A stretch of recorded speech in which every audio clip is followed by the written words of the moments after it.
이 유마경 쉬운 네 번째 시간입니다.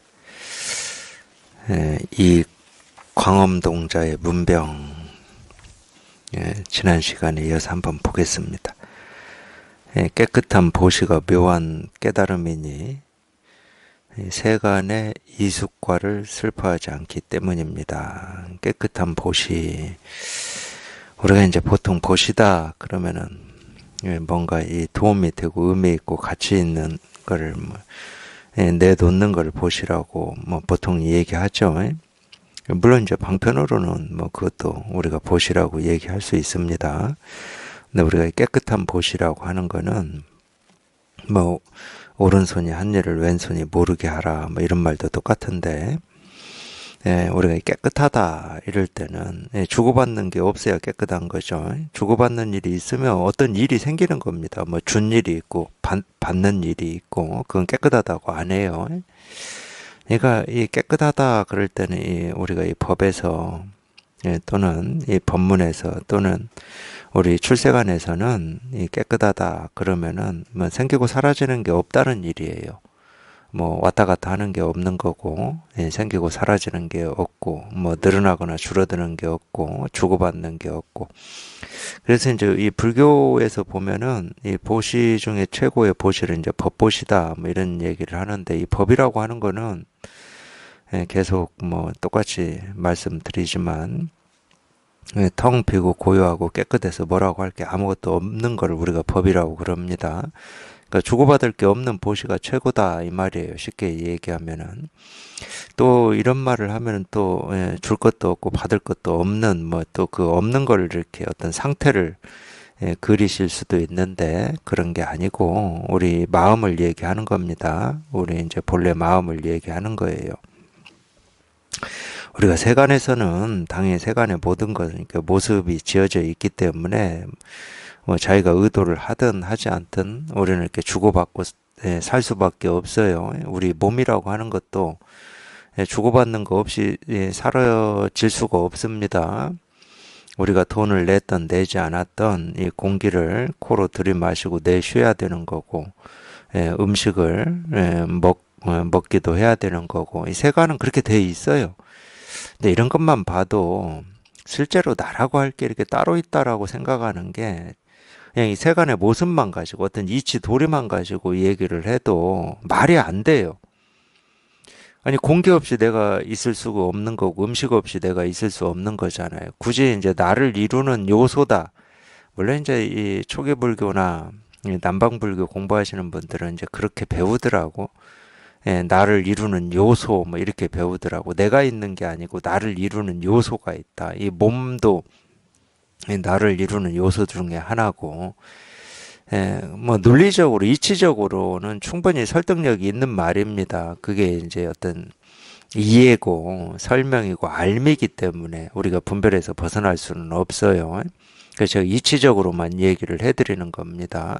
이 나라고 하는 게 공기 없이 나라고 하는 게 존재할 수 있습니까? 우리 음식 없이, 물 없이, 또는 다른 사람 없이, 이 세상 없이, 그러니까 우리가 보고 듣고 느끼고 경험하는 그 일이 어떤 일이든 그런 거 없이 나라고 하는 건 독립적으로 따로 존재할 수는 없어요.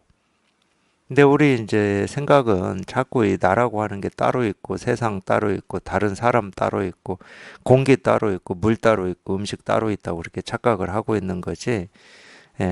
그 중에 어느 하나만 나하고 연결돼 있지 않다 또는 하나가 되어 있지 않다 그러면은 이 몸도 존재할 수가 없는 겁니다. 근데 희한하게 우리는 이 어떤 이 몸이죠, 몸. 네, 우리 이걸 몸, 이 몸을 나라고 여겨요. 물론 이제 이 몸을 나라고 여겨도 그 나라고 하는 게 어디에 있느냐 그러면 답을 할 수가 없죠. 그냥 막연하게 나라고 여깁니다. 그게 왜 난지 몰라요. 그냥 날 때부터 이 몸을 가지고 태어났으니까 나다 그렇게 대답은 할 수는 있을지는 모르겠지만 어쨌든 그냥 막연하게 그냥 나라고 여기거든. 그 이치적으로 봐도 이 나라고 하는 게 따로 있지를 않아. 그냥 우리가 숨을 들이쉬고 내쉬는 공기에도 있고 음식에도 있고 뭐 다른 사람에도 있고 뭐 자연에도 있고 뭐 집에도 있고 온갖 보고 듣고 느끼고 경험하는 모든 거기에 이제 나라고 하는 게 이 한 덩어리로 떨어져 있을 수가 없어요. 이 몸이라고 하는 게 다른 것과 어떻게 떨어져 있을 수 있어요? 물, 공기, 자연 뭐 이런 거하고 이 몸이 떨어져 있을 수가 있습니까? 이 허공하고 떨어져 있을 수가 있어요? 이 세계하고 떨어져 있을 수가 있습니까? 그럴 수 없거든. 근데 이건 이치를 가지고 얘기를 하는 거니까 중요한 건 아니에요. 그래도 이제 뭐 그런 점은 좀 있을 수 있어요. 이게 얼마나 뭐 이런 말들이 도움이 될지 뭐 자신은 없어요, 저는. 왜냐면 그런 생각은 그냥 들을 때 그런가 보다 하고 이렇게 생각이 들다가도 돌아서면 또 버릇대로 가거든. 우리 예를 들어서 뭐, 가까운 사람이,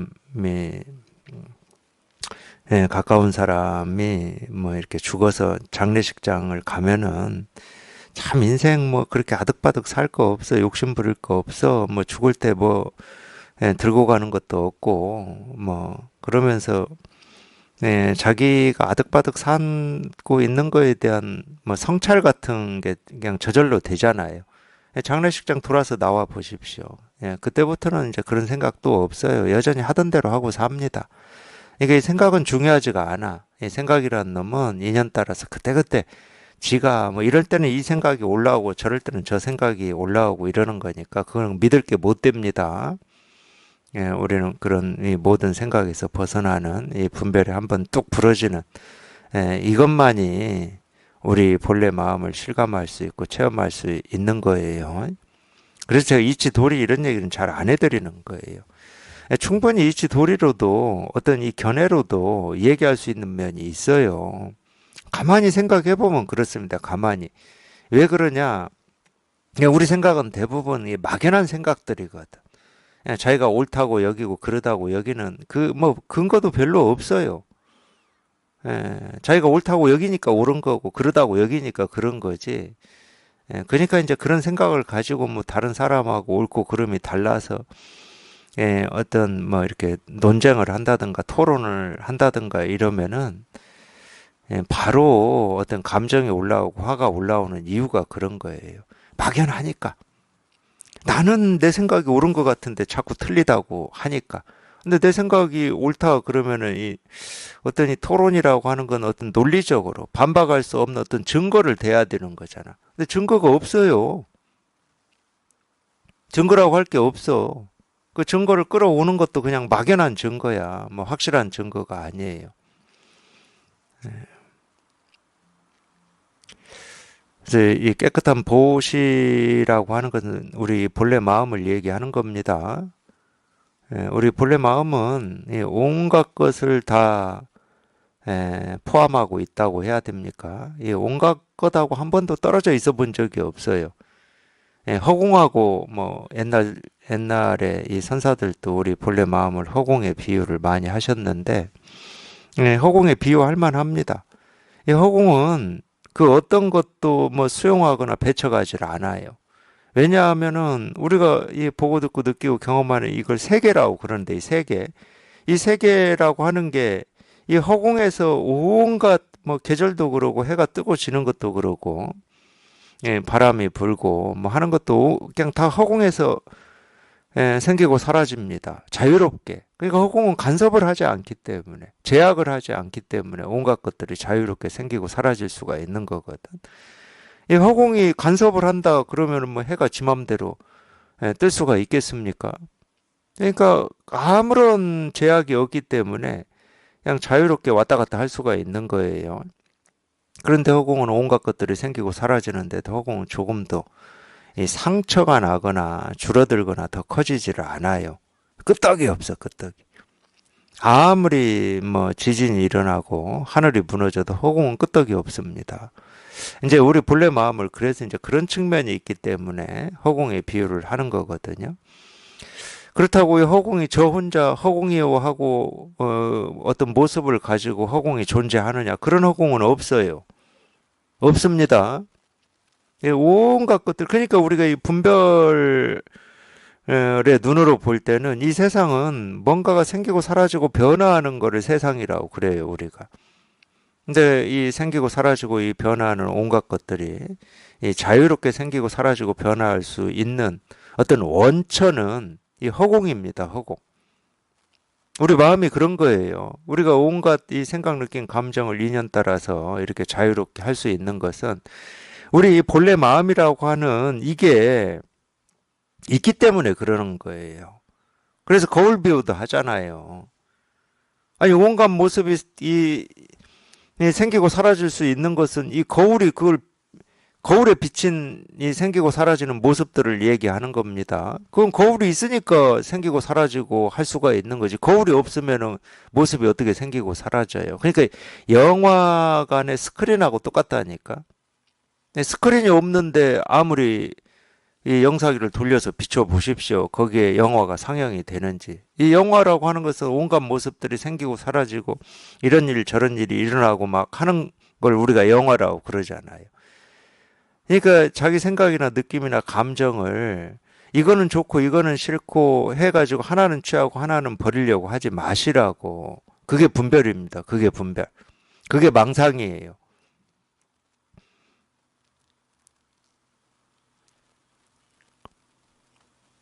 오히려 자기가 싫어하든 좋아하든 이 생각, 느낌, 감정이 생기고 사라지고 변화하는 거는 자기가 그렇게 찾고 구하고 알고 싶고 통하고 싶은 이 본래 마음이라고 하는 것이 이 바탕으로 있기 때문에 그렇게 할 수가 있는 거예요. 이런 말도 좋지는 않아요. 이해를 해버리니까 또.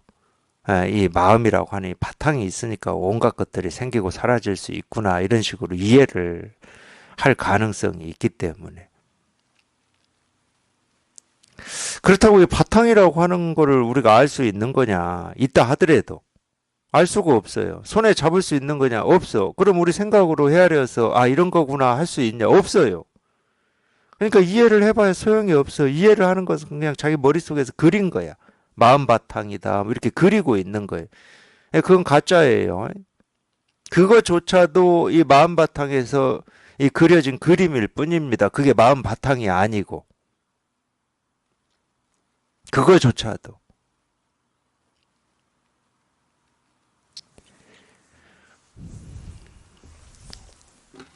그러니까 한번 이렇게 이 하나의 모습을 뭐 보다가든 뭐 이런 소리를 듣다가든 한번 그냥 확 통해야 돼요.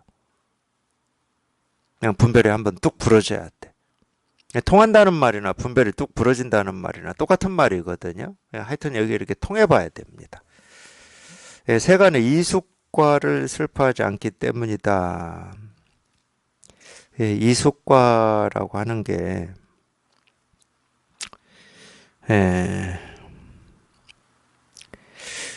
이 한자를 봐야 될 것 같은데 이게 참. 하여튼 이 과는 받는다는 뜻입니다. 받는다. 이숙으로 받는 과다 뭐 이런 말인데 이숙이라고 하는 게 선 또는 악의 업력이 원인이 되어 생겨나는 무기의 결과라고 뭐 이렇게 설명이 돼 있네요. 그러니까 이제 이숙이라고 하는 게 그러면 이가 이 둘이라는 뜻인가요? 뭐 그런 말인가 보네요. 어쨌든 뭐 선업이든 악업이든 이제 보통 우리가 이제 이 업이라고 그럴 때는 하여튼 뭐 제가 그래서 그런지는 몰라도 이 업이다 그럴 때는 우리는 악업만 생각해요. 보통 그러더라고요. 저만 그런지는 모릅니다. 제가 좀 부족하니까 뭐 그럴 수는 있어요. 근데 업이라고 그럴 때는 선업, 악업 두 업을 얘기하는 겁니다. 선업도 어떤 예를 들어서 어떤 이 선행 뭐 그냥 그렇게 얘기할게요. 이 선행을 통해서 드러난 결과잖아요. 이 악업이라고 하는 것은 뭐 악한 일을 통해서 드러난 결과고. 그러니까 이 불교에서는 더 쉽게 얘기하면 선업이냐 악업이냐를 따지지 않습니다. 세속에서는 따지죠. 당연히 세속에서는 선을 권장하고 악을 징벌하죠. 그건 세속의 가치예요, 그거는. 근데 이 출세관, 이 불교에서는 선업이냐 악업이냐를 안 따져요. 왜? 다 분별이니까. 이 선을 행해서 받는 어떤 이 결과든, 악을 통해서 받는 결과든 다 분별이에요. 우리 출세관이라고 하는 것은 이 선이든 악이든 이 분별에서 벗어나는 우리 본래 마음을 얘기하는 거니까. 이제 이 점이 어쨌든 이제 도반들이 저보고 이제 종교 얘기하지 말라고 그러더라고요. 이제 다른 종교 뭐 이런 불교 얘기를 하더라도 뭐 현재 불교에서 하고 있는 뭐 이런 거 얘기하지 말라고 그러더라고. 지금 종교의 안타까움이 이거예요. 종교는 이 출세관을 얘기를 해야 되는데 지금 아마 우리가 경험할 수 있는 종교 중에서 출세관을 가르치는 종교는 거의 없습니다. 제가 아예 없다 이렇게는 말 못해요. 거의 없어요. 다 이 세간의 일을 가르쳐요. 그러니까 이 선을 행하라, 뭐 좋은 일을 해라, 뭐 그러니까 뭐 봉사활동이 나쁜 게 아니에요. 이 세간의 삶에서는 뭐 봉사활동이 나쁘다고 절대 할 수가 없어요. 좀 힘들고 어려운 뭐 사람이든 뭐 동물이든 뭐 사회든 그런 걸 이렇게 힘을 나눠서 돕고 뭐 하는 건 권장할 만합니다. 세간에서는. 세간은 우리가 이렇게 모여서 이렇게 공동체로 살고 있잖아요. 사회를 이루고 살고 있잖아요. 조금 뭐 자기 욕심이라든지 자기 욕망이라든지 이런 걸 좀 절제하더라도 이 전체의 이익, 그걸 뭐 공공의 이익이라고 그러는데 공공의 이익을 위해서 좀 이렇게 희생하고 봉사하는 걸 세간에서는 이 권장을 합니다. 그래서 세간에서도 이 공적인 일과 사적인 일을 나눠서 얘기를 하는 거예요. 근데 출세관은 공사가 없어요. 여기는 구분이 없거든. 오로지 우리 본래 마음, 이 깨달음을 가르치는 게 종교입니다. 종교는. 그래서 이제 결과로 어떤 세상에 어떤 선한 영향력을 미치냐 못 미치냐는 결과의 문제거든. 거기에 중점을 두질 않아요. 거기에 포커스를 두지를 않습니다. 근데 이게 이제 뭐 어쨌든 우리가 이 출세관 이 마음 공부를 하는 입장에서 종교라는 이름으로 뭐 이제 뭐 종교라는 이름으로 이렇게 행해지는 일들이 많이 있잖아요. 각 종교들이 있잖아. 근데 이 종교들이 하여튼 우리가 지금 이 경험하는 종교들은 이 실상, 이 진실, 이거를 가르치는 종교는 거의 없어요. 전부 세간의 일을 얘기하고 또 개인의 어떤 영달이라든지 뭐 출세라든지 뭐 죽은 사람의 영혼을 달랜다든지 뭐 내가 바라고 원하는 일이 이루어지냐 이루어지지 않느냐 뭐 이런 얘기만 하고 있어요. 이런 얘기만. 그건 전부 세간의 일이죠. 그런 얘기를 좋아하니까. 아니 세간의 사람들은 그런 얘기를 좋아하죠. 뭐 밥 나오는 것도 아니고 출세하는 것도 아니고 어떤 잡을 수도 없고 뭐 확실하게 뭐다 할 수도 없는 우리 어떤 이 깨달음이라든지 본래 마음을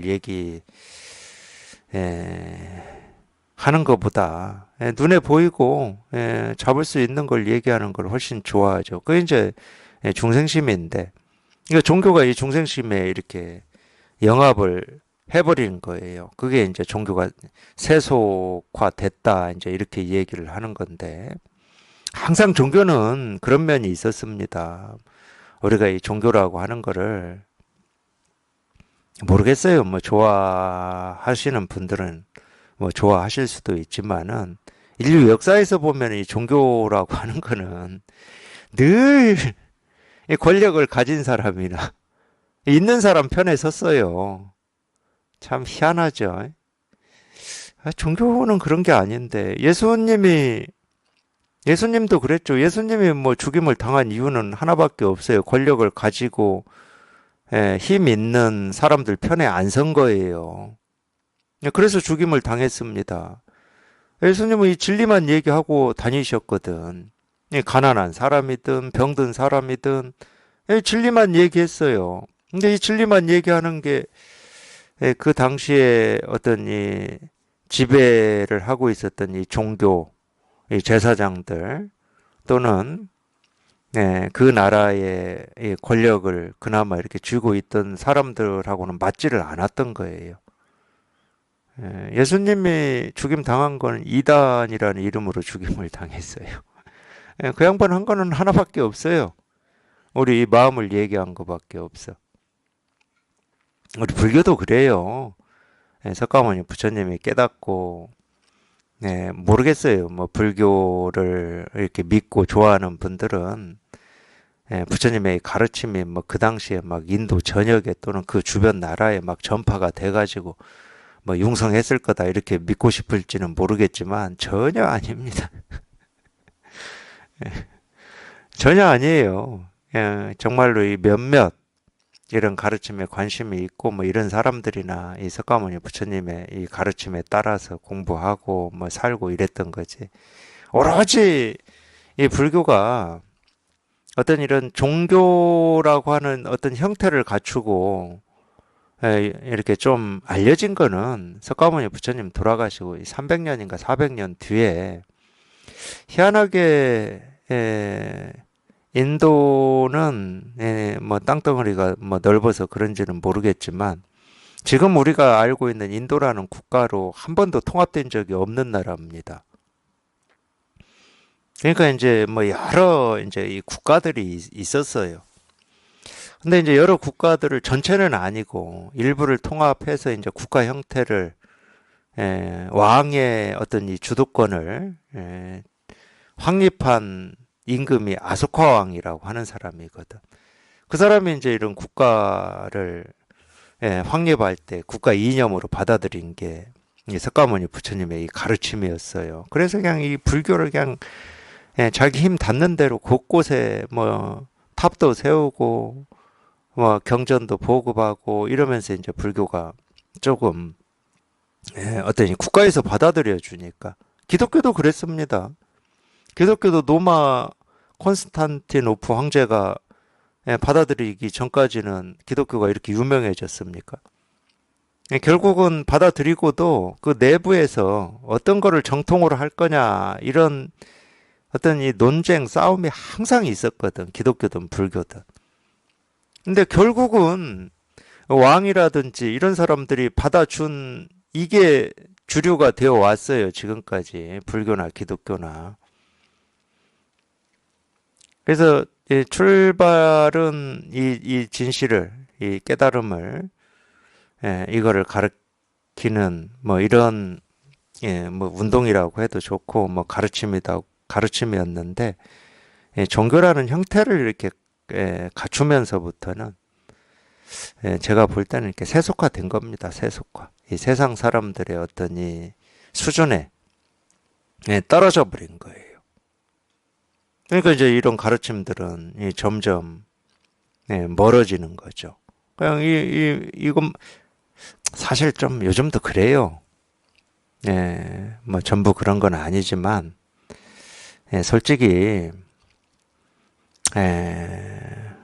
우리가 이제 보통 얘기를 하면은 어쨌든 예수님의 가르침을 설파하시는 분들은 우리가 목사라고 그러고 부처님의 가르침을 전하는 사람들을 뭐 스님이라고 그러는데 정말로 이런 데 이렇게 관심이 있고 이 세상의 어떤 이런 거하고 영합하고 싶지 않은 분들도 이런 이 가르침만 공부할 수 없는 이 솔직한 심정은 뭐냐면 이것만 해가지고는 못 먹고 산다는 거야. 이렇게만 해가지고는 못 먹고 살기 때문에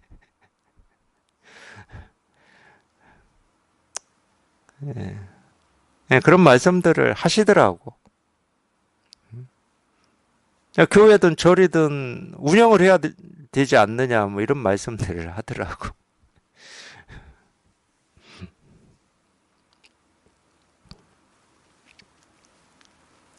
종교 얘기하지 말라고 그랬는데 엄청 해버렸네. 그러니까 이게 다르다는 거예요. 저희가 하고 있는 이 공부는 그냥 오로지 자기 갈증이나 목마름 하나 해결하는 겁니다. 거기에 무슨 결과 뭐 이런 거 생각하시면 안 돼요. 그러면 그 원이라고 하는 게 이미 오염돼 버려요. 그냥 오로지 뭐 뭔지는 모르겠지만 내가 한번 깨달아 봐야 되겠다. 근데 이렇게 얘기하면 정말로 이렇게 목마름이 있는 분들은 이 감이 있어요. 왜 감이 있냐? 적어도 이런 가르침을 들을 정도다 그러면은 그 전부터 나도 모르는 이렇게 목마름을 꾸준히 가지고 계신 분들이거든. 이거를 한번 해결해 보려고 뭐 종교도 뭐 기웃거려 보기도 하고 책도 읽어보기도 하고 수행도 해보고 뭐 절도 해보고 막 이런 분들이거든. 그러니까 제가 이렇게 얘기하면 감이 있어. 그냥 오로지 그 목마름 하나 해결하는 거예요. 그 목마름을 해결하고 난 뒤에 어떻게 될 거냐 이건 생각하지 마세요. 그런 결과를 바래서 우리가 이 마음 공부를 하는 거는 이 순수하지 못한 겁니다. 이 부산물 결과물은 아니 사실은 우리가 이렇게 여기 이렇게 통한다라고 하는 건 제가 아까 이 나라고 하는 거 이 얘기를 해드렸지만 아니 나라고 하는 게 있을 때는 내가 깨달아서 이런 좋은 일이 있어. 그러면 이게 좋은 일이니까 내 거라서 내가 좋아할 수 있지만 우리 깨달음이라고 하는 건 나라고 할 게 없는 걸 깨닫는 거야. 근데 거기에서 뭐 좋은 결과물이 오든 나쁜 결과물이 오든 나라고 할 게 없는데 받을 내가 없잖아. 그러니까 어떤 결과를 바라는 것은 그냥 분별이고 망상이에요. 아상이야, 아상. 그러니까 그런 생각하지 마시고 어떻게 될지는 아무도 몰라. 그건 우리 삶하고 똑같아. 언제 죽을지 아무도 모르는 것처럼. 깨닫고 난 뒤에 어떻게 될지는 아무도 몰라요. 자기 스스로도 몰라. 근데 지금 당장 이 목마름과 갈증을 해결하는 거 그냥 오직 그냥 그 마음으로 뭐 법문을 듣고 관심을 기울이신다 뭐 이렇게밖에 얘기를 못해요. 도가 뭐냐 이거다. 부처가 뭐냐 이거다.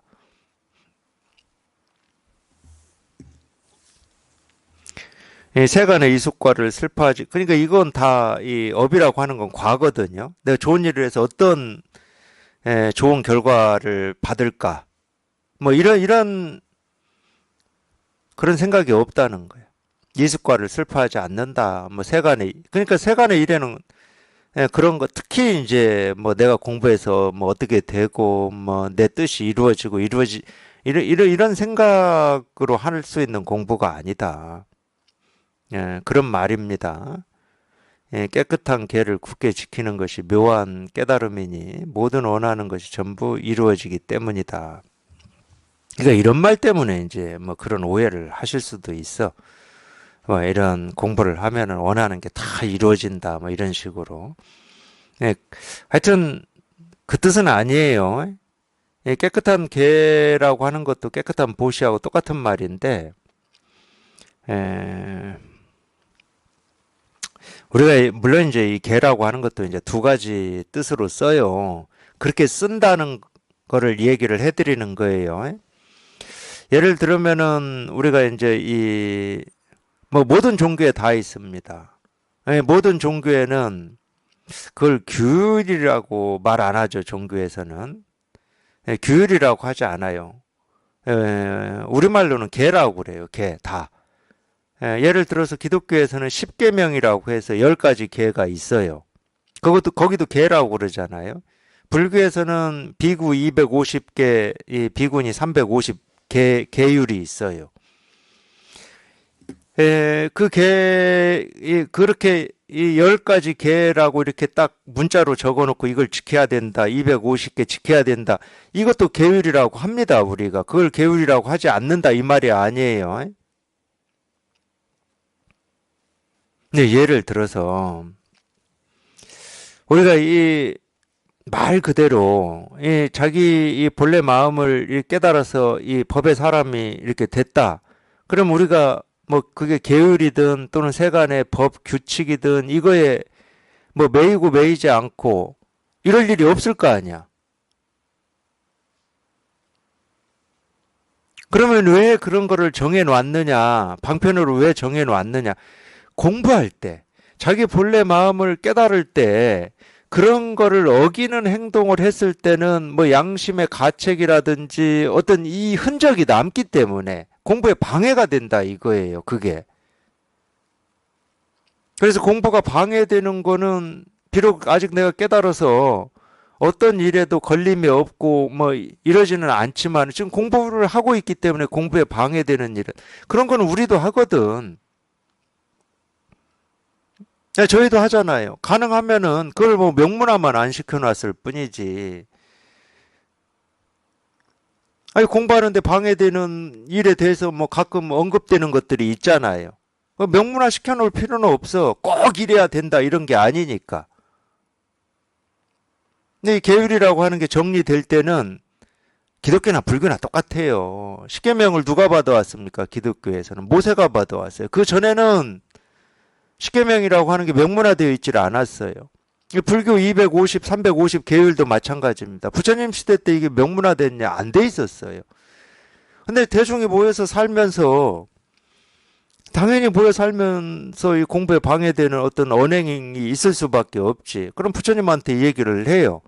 그러면은 야 그런 일은 공부에 방해되니까 하지 마라. 뭐 이렇게 얘기를 했겠지. 그것들을 나중에 부처님의 가르친 말씀을 나중에 결집했듯이 나중에 모아놓은 거예요, 그게. 근데 그게 처음부터 250개고 뭐 350개고 그랬냐? 그러지는 않습니다. 대중들이 모여서 살다 보니까 점점 많아진 거야. 그래서 그런 거는 공부에 방해되는 어떤 일은 가급적 안 하는 게 좋다. 그 일을 했다고 해서 못 깨닫냐? 깨달을 수 있어요. 그 일을 한 그 어떤 그게 더 어떤 좌절이나 내가 이거밖에 안 되나 뭐 이런 심정에서 더 함정에 빠질 수가 있거든. 이 뜻을 놓지만 않으면은. 깨달을 수는 있어, 다.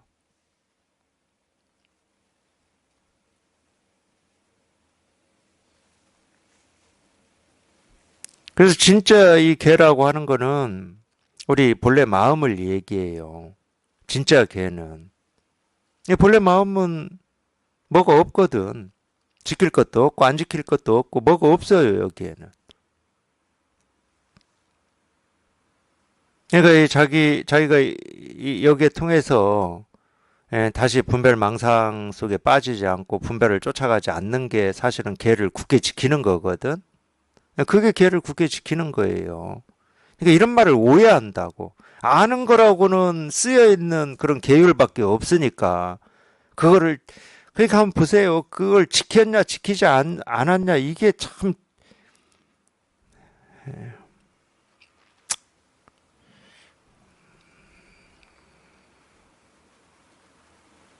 저는 우리나라 스님들이 좀 이렇게 불쌍한 면이 있어요. 그냥 제 개인적인 소견입니다. 왜 불쌍하냐?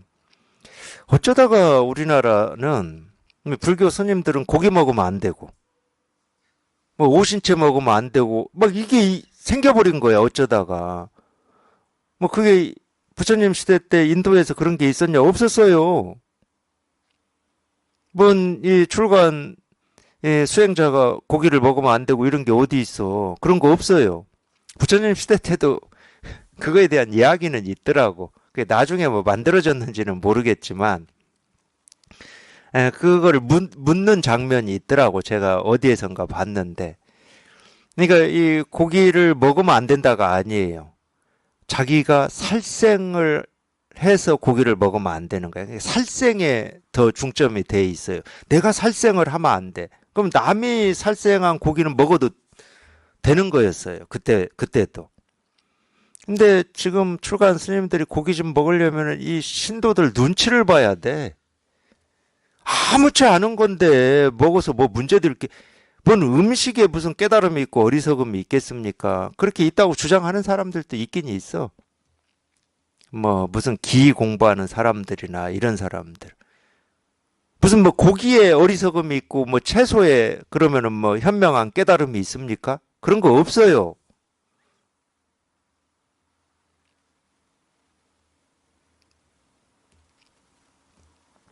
그리고 예, 부처님 시대 때는 이 탁발에서 먹고 살았거든요. 예, 우리말로 하면 빌어먹었다는 거예요. 물론 뭐 그 서민들이 뭐 그 시대에 2500년 전에 뭐 고기가 있었는지는 저는 모르겠지만 그냥 주는 대로 먹었다 이 말이에요. 아, 그리고 수행자가 그게 더 훨씬 수행자답지. 아, 주는 대로 먹어야지. 이건 내가 예를 들어서 수행자다 그러면 우리 머릿속에 그리고 있는 수행자다 그러면 저같이 뭐 이거는 내가 안 좋아해서 안 먹어요. 이게 수행자라고 할 수 있겠어? 아, 주는 대로 그냥 먹는 게 수행자지. 우리 머릿속에 그려져 있는 훌륭한 수행자는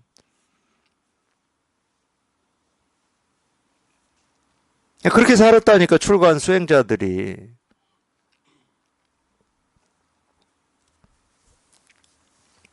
그러니까 그런 것도 사실은 바뀌어. 아, 요즘에 절에서 절에서 개 키우는 데 많죠. 저 20대 때 절하고 개는 상극이었어요, 상극. 무슨 절에서 개를 키워요? 말도 안 되는 거였어. 근데 요즘에는 뭐, 막 뭐 절에서 스님이 이렇게 예불 할 때 뭐, 저도 앞발 들고 이런 개도 있다고 막 나오고 막 그러대. 이게 바뀌어요. 계율도 바뀐다고. 그리고 적어도 이 선을 공부하는 저희 도반들께서는 출가한 스님들이 뭐 고기를 먹는 이런 거 절대 눈치하지 마세요. 그 편견이야 전부 자기가 가지고 있는 이 기준이야 기준. 우리한테 얘기할 수 있는 건 하나밖에 없어. 이 공부하는데 장애가 되는 게 있다. 그러면 그거밖에 얘기할 게 없어. 근데 그 장애도 이 장애라고 하는 게 계속 장애냐 아니라니까. 그 장애에 대해서 내가 어떻게 발심하느냐에 따라서 그 장애가 내 공부의 원동력이 되거든. 우리가 지금까지 살면서 잘못하고 괴롭고 힘들고 갈등하고 했던 그것 때문에 마음 공부하는 거잖아요. 지금까지 잘 산 사람이 마음 공부할 사람이 있어요? 아무 문제가 없이 산 사람이? 그러지는 않거든.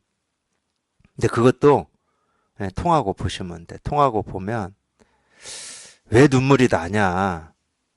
내가 분별할 때는 그렇게까지 내가 살아온 삶이 그렇게까지 뼛속 깊이 다가오지를 않았어요.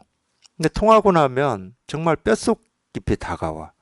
정말로 내가 잘못이라고 생각 안 했던 것들도 내가 정말 이렇게밖에 못 살았나 이런 게 다가와요. 분별해서 벗어나 봐야 돼. 그게 진짜인지 흔히 얘기하는 뭐 우리가 이 계율에서 얘기하는 뭐 고기를 먹고 안 먹고 이런 게 진짜인지 그때 판가름이 날 거예요. 근데 적어도 이제 이 공부할 때 우리가 조심해야 될 거는 그런 선입견, 자기가 옳다고 여기고 그러다고 여기는 그 기준과 틀이거든. 그게 전부 상이거든. 불교에서 얘기하는 상, 아상. 지금 아상에서 벗어나려고 공부를 하는데 자꾸 그런 상을 가지고 판단을 하고 평가를 해버리면 깨달을 수가 없는 거죠. 그 깨끗한 개를 굳게 지키는 것이 묘한 깨달음이니 모든 원하는 것이 전부 이루어지기 때문이다. 왜 모든 원하는 것이 전부 이루어지냐? 원하는 게 없기 때문에. 그냥 이미 이루어져 있어요. 그냥 이미 이루어져 있어, 그냥. 여기서 더 원할 게 없어. 그런 말이지. 내가 뭐가 좀 원하는 어떤 일, 그건 다 세속적인 가치니까. 그런 건 사실 얘기할 게 없습니다.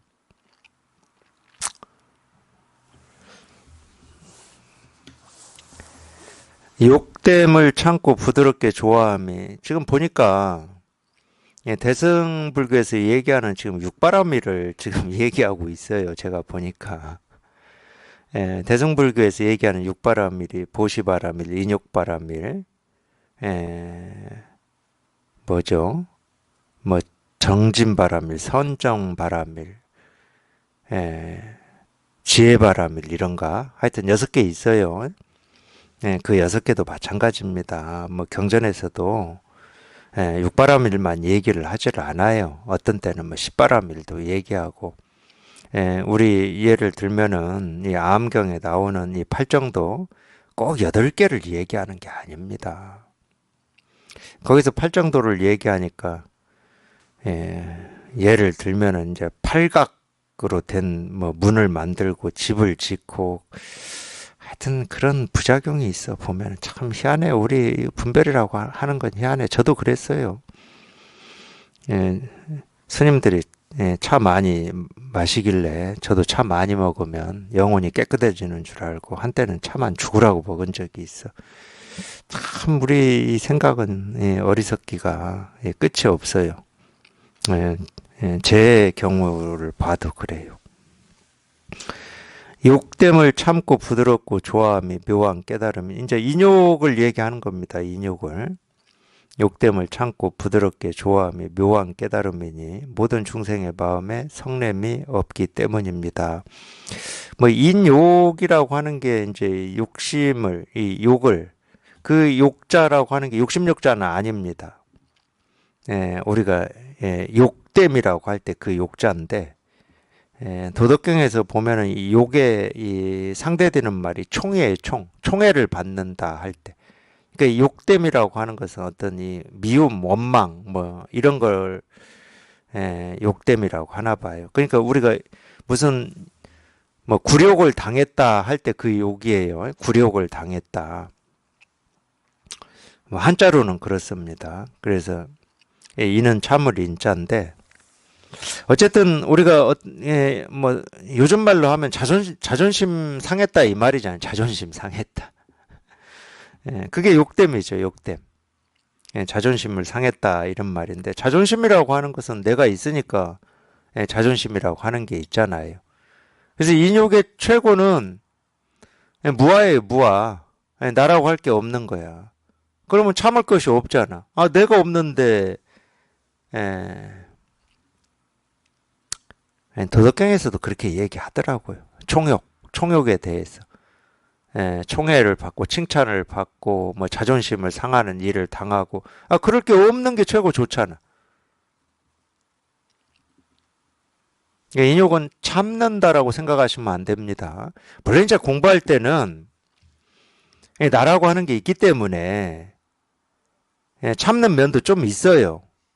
그냥 화를 뭐 내고 싶을 때 내고 원망할 때 원망하고 미워할 때 미워하고 이러면 언제 공부하겠습니까? 그러니까 이제 방편으로는 그쪽에 관심을 두지 말고 이 가르침에 관심을 두어라. 뭐 이게 이제 뭐 참으라는 말하고 뭐 똑같이 받아들일 수 있는데 그렇게 얘기할 수가 있어요. 공부에 방해가 되니까. 근데 진짜 인욕이라고 하는 것은 이 나라고 할 게 없는 거예요. 그러니까 깨끗한 보시나 깨끗한 개라고 하는 말하고 다 똑같은 말입니다. 이름이 다를 뿐이지 6가지 이름 육바라밀로 진짜 얘기하고 싶은 건 우리 본래 마음 이거를 얘기하고 있는 거예요. 일부러 참고 억누르는 거는 언젠가 한꺼번에 폭발합니다. 그럴 수밖에 없는 거예요. 욕됨을 참고 부드럽게 조화함이 묘한 깨달음이니 모든 중생의 마음에 성냄이 없기 때문이다. 성냄이 없는 것은 나라고 할 게 없기 때문에 그래요. 나라고 할 게 없는 우리 분별을 벗어난 여기에 통해서 이게 분명하기 때문에 그러는 겁니다. 여기는 뭐 그런 게 있을 수가 없어요. 물론 이제 여기를 체험하고 우리가 평생 이 분별하고 망상해왔던 어떤 습관, 분별 망상의 습관이라고 하는 것은 나라는 생각이거든. 나라는 생각이에요, 그게. 아상이거든요. 말을 하면 그렇게 돼요. 그게 조복되고 항복되는 데는 시간이 좀 걸려요. 그렇기 때문에 체험하고 공부하시면서도 뭐 자존심이라든지 경쟁심이라든지 화라든지 미움 원망하는 마음이라든지 이런 게 1도 없다 이럴 수는 없어요. 당연히 있어요. 그러니까 있으니까 체험 뒤 공부에 대해서 더 마음을 기울이는 거지. 있는 게 꼭 나쁜 게 아닙니다. 내가 있으라고 해서 있는 것도 아니잖아. 그냥 평생 분별하고 망상하면서 살아와가지고 습관이 돼 있기 때문에 우리가 체험하고 이 지내면서도 그런 게 불쑥불쑥 드러나는 거지. 그러면 그 말은 무슨 말이에요? 내가 더 우리가 이 깨달음이든지 마음 공부에 더 관심을 기울이고 더 익숙해지고 단련이 돼야 되겠다. 그거를 얘기해 주는 거잖아. 아상이라고 하는 게 문제가 아니라니까. 아니, 평생 그렇게 살았는데 뭐 당연한 거지. 이런 말, 그래서 제가 이런 얘기를 해드리는 이유는 하나밖에 없어요. 우리가 어려움이 있고 고통이 있고 힘겨움이 있고 절망이 있고 좌절이 있다. 그것 때문에 참 힘들다. 힘들지? 근데 거기에 그것 때문에 힘든 것만 있겠습니까? 그것 때문에 내가 더 공부에 관심을 기울이고 공부의 뜻을 두어야 되는 그 이유도 거기에 있는 거예요. 그래서 마음 공부에서 그런 말 많이 하잖아요. 역경계가 스승이라고. 근데 우리 분별은 제가 한쪽 면만 본다고 그랬잖아요. 분별은 한쪽 면만 본다고. 이런 험난함 때문에 제가 힘들어요. 이쪽 면만 봐요. 분별은. 근데 깨달은 입장에서는 다 보이거든. 그 험난함이라고 하는 그 경험이, 그 상황이 지금 공부를 시키고 있음을 볼 수 있거든. 근데 자기는 힘든 것만 얘기를 해.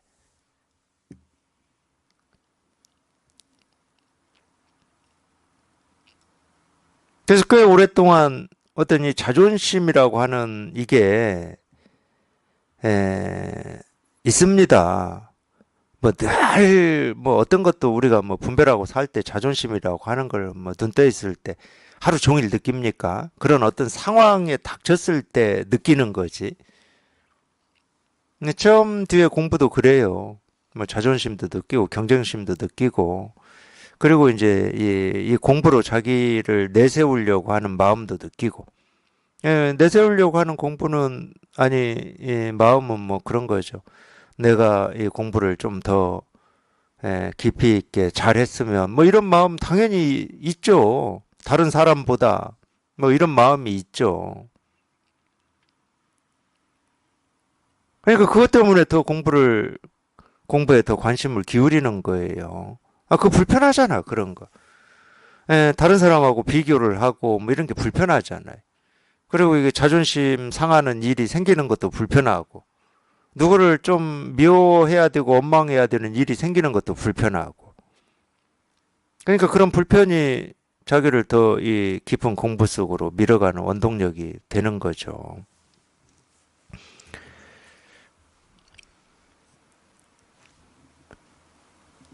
용맹하게 정진하는 것이 묘한 깨달음이니, 뭐 용맹정진이라는 말이 나왔네요. 제가 금방 말씀드린 게 용맹정진입니다. 그게 용맹정진이잖아. 그런 힘든 일이라든지, 뭐 아상이라든지, 뭐 화라든지, 미움이라든지, 원망이라든지 이런 감정을 겪을 때 내가 더 공부에 관심을 기울여야 되겠구나 하는 게 용맹정진이지. 그게 진짜 용맹정진 아닙니까? 근데 거기에서 그런 감정이나 느낌에 쑥 빠져가지고 좌절하고, 뭐 공부를 해도 뭐 별거 없네. 뭐 이런다든가. 그러면 그건 게으른 거지. 자기 문제니까.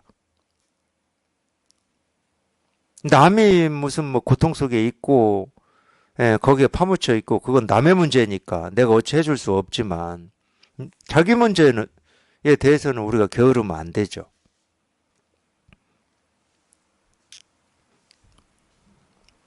근데 이제 용맹정진도 이제 우리가 듣기는 지금까지 듣기는 자꾸 이제 어떤 수행이라든지 기도라든지 이제 이런 걸로만 뭐 잠 안 자고 기도하고 뭐 안 먹고 기도하고 뭐 안 자고 기도하고 이런 것만 용맹정신이라고 들어와 가지고 그러니까 진짜는 잊어먹어 버리고 어떤 모습으로 하는 거 뭐 안 먹고 하고 뭐 안 자고 하고 이런 모습으로 하는 것만 용맹정진이다. 그러니까 정말로 이 마음 우리 이 마음의 어떤 이 뜻, 이거는 놔두어 버리고 뭐 10시간 했냐, 뭐 5시간 했냐, 먹고 했냐, 안 먹고 했냐. 뭐 이런 쪽에 더 초점을 맞추는 그런 이 어리석음에 많이 빠져 있었죠. 용맹하게 정진하는 것이 묘한 깨달음이니 활발하고 열심히 수행하여 게으름이 없기 때문이다. 이 게으름이라고 하는 건 뭐 금방도 제가 얘기해 드렸어요. 자기 생각, 느낌, 감정을 쫓아가는 게 게으른 겁니다. 뭘 안 하고 그냥 빈둥빈둥 한다. 그건 모습으로 게으름을 얘기하는 거고, 마음 공부에서는 분별 망상하는 게 게으름이에요. 그게 최고의 게으름이지. 눈앞에 이 자기 이 진실, 이 실상을 외면하고, 뭐, 머릿속에서 그리고 있는 어떤 생각이나 느낌이나 감정만 쫓아서 환상 속에서 살고 있으니까 그것처럼 게으른 게 없는 거죠. 고요히 멈춘 선정이 묘한 깨달음이니 그 마음이 조화롭고 순조로워서 감당하는 능력이 있기 때문입니다. 이 감당한다는 말도 마찬가지예요. 우리가 이제 흔히 법을 짊어질 만한, 이 감당할 만한 그릇이 되어야 한다, 뭐 이런 얘기도 하고 있는데, 보통 이제 세간에서는 감당한다, 그러면 개개인이 가지고 있는 능력을 감당이라고 표현을 합니다. 근데 우리 마음 공부에서는, 이 출세간에서는 이 감당이라고 하는 게 개개인이 가지고 있는 능력을 얘기하는 게 아니에요. 아까 제가 얘기한 허공입니다. 허공. 허공은 모든 걸 다 감당해요. 허공은 에베레스트 산도 전혀 무거워하지를 않습니다. 그럼 어떻게 감당하냐? 저절로 감당합니다. 그러니까 어떤 능력이다 그러면 그게 능력이죠. 능력이라고 하는 능력 없이 온갖 것을 다 감당을 하는 능력.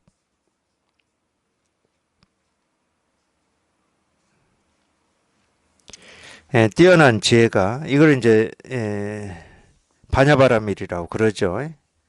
뛰어난 지혜를 반야라고 하니까, 뛰어난 지혜가 묘한 깨달음이니, 모든 법의 자성과 모습을 지금 직접 보기 때문입니다.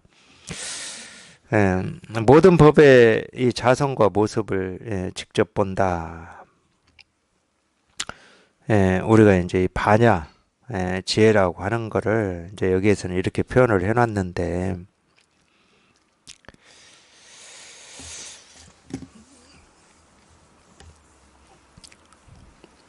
우리 이제 예를 들어서 우리 얼굴에 있는 눈을 가지고 얘기를 하면은 이 눈이라고 하는 거는 그냥 저절로 모습을 봅니다.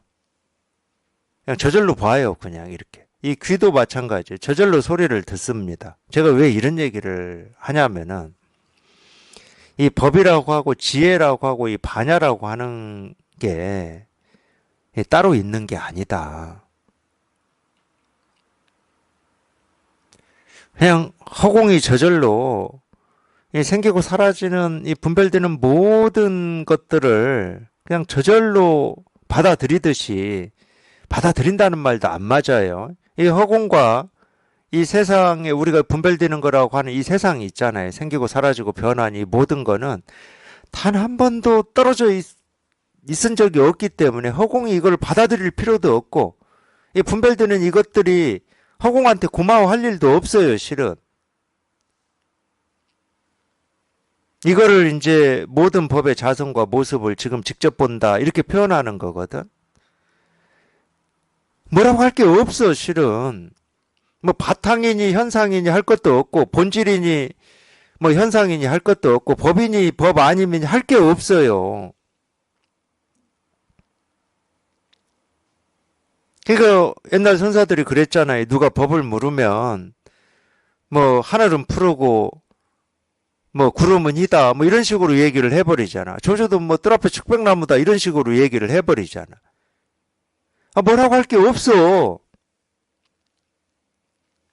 당연히 우리 눈이나 귀나 코나 입이나 우리 이 생각은 인연 따라서 모습을 보고 소리를 듣고 뭘 느끼고 온갖 것을 다 하지. 근데 거기에 내가 찾고 구하고 얻고자 하는 이 실상, 이 불법이라고 하고 깨달음이라고 하는 게 이거 드러나 있다는 말도 안 맞아.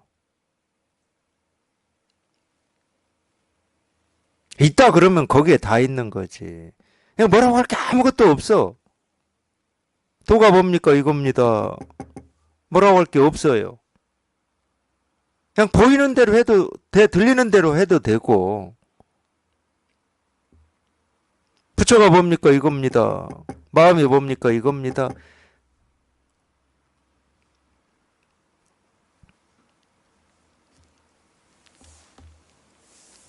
그러니까 모든 법의 자성과 모습을 지금 직접 본다. 아, 그건 뭐 당연한 거예요. 보는데 나를 얘기하는 것도 아니야. 뭐 예를 들어서 내가 뭔가를 보고 듣고 느끼고 뭐 경험한다. 그럴 때도 거기에 이 모든 법의 자성과 모습이 그냥 그렇지. 그냥 눈을 깜박이고 뭐 무슨 말을 한다고 입술을 이렇게 들썩들썩하고 뭐 이렇게 손을 흔들고 차이가 없다니까. 그게 밖에서 들리는 소리냐 모습이냐 아니면 내 안에서 나오는 이런 목소리 소리고 이 행동이냐 아무런 차이가 없어요. 그러니까 만법에 이 만법에 나라고 여기는 내 삶, 내 행동, 내 생각, 내 느낌, 내 감정은 예외가 아니거든. 만법이라고 그럴 때는.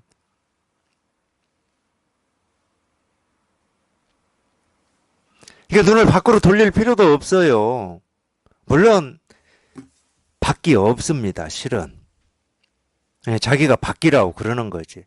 아니, 눈이 컵을 봐서 컵이라고 할 때 어디가 바뀌고 어디가 아닙니까? 이 컵이라고 하는 사물이 바뀌고 그럼 안은 어디야? 내 눈이 아니야? 이 컵을 내 눈이 보니까?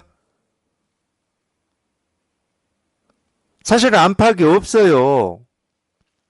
이 눈과 이 사물이라고 하는 게 딱 만나지를 않으면 하나가 되지 않으면은 볼 수가 없는 거야 우리는. 거기에는 안팎이 있는 게 아니에요.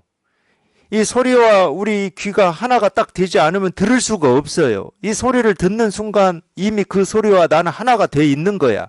이 모습을 보는 순간 이 모습과 나는 하나가 돼 있는 거예요.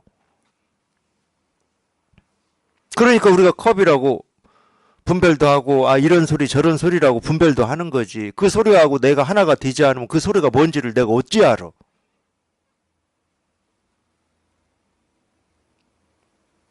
그래서 안팎이 없어요. 밖이 없고 안이 없어.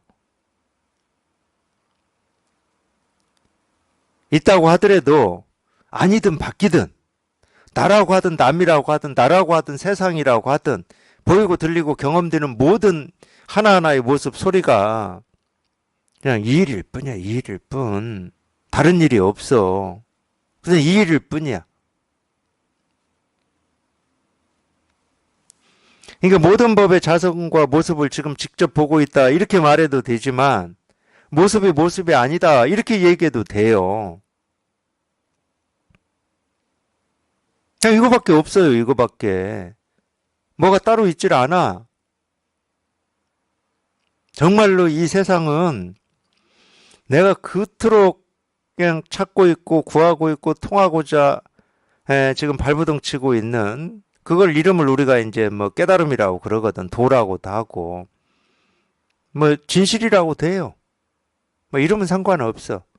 이 세상은 이 깨달음 도의 그냥 모습일 뿐이라니까. 그러니까 내가 생각하는 세상이 아니에요. 이 세상은. 자기가 생각하는 세상은 자기가 그리는 세상이야. 아무리 뭐 지금까지 평생을 보고 듣고 느끼고 경험해서 이게 세상이다 라고 한다 하더라도 그건 자기가 그린 그림일 뿐이야. 진짜 세상은 그냥 이거의 모습일 뿐이야. 이거의 모습. 그러니까 이거의 모습이라는 말은 무슨 얘기예요? 그게 모습이든 소리든 계절이든 하늘이든 땅이든 산이든 강이든 그냥 이거를 보여주고 있고 이거를 드러내고 있을 뿐이라는 거예요. 그 실제로는 삶이 있는 게 아닙니다. 우리가 삶, 죽음 그런 얘기 하는데 삶이 있는 게 아니에요. 우리가 그토록 얘기하는 이 실상, 이 흐름만 있을 뿐이에요. 이 흐름. 이 흐름 하나 있을 뿐이야.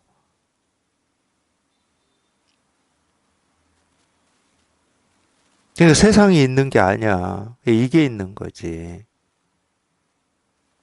그냥 이거 하나 있을 뿐이야, 이거 하나. 그냥 이거야, 그냥 일이야, 일, 이거야.